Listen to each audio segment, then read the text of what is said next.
بسم اللہ الرحمن الرحیم، السلام علیکم ورحمۃ اللہ وبرکاتہ۔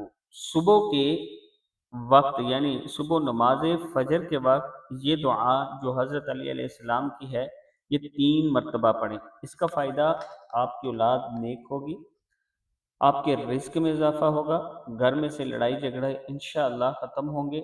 لیکن پڑھتے ہوئے آپ نے 3 مرتبہ پہلے درود شریف پڑھنا ہے اور پھر لاسٹ میں 3 مرتبہ پڑھنا ہے۔ دعا ہے بسم اللہ الرحمن الرحیم۔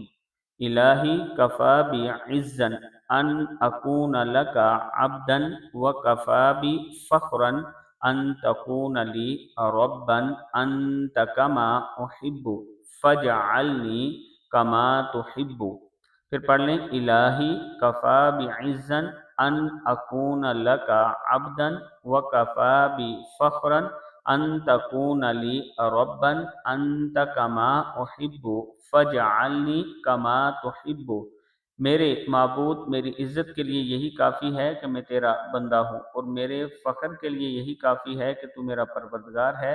تو ایسا ہے جیسا کہ میں چاہتا ہوں، پس مجھے ویسا بنا دے جیسا کہ تو چاہتا ہے۔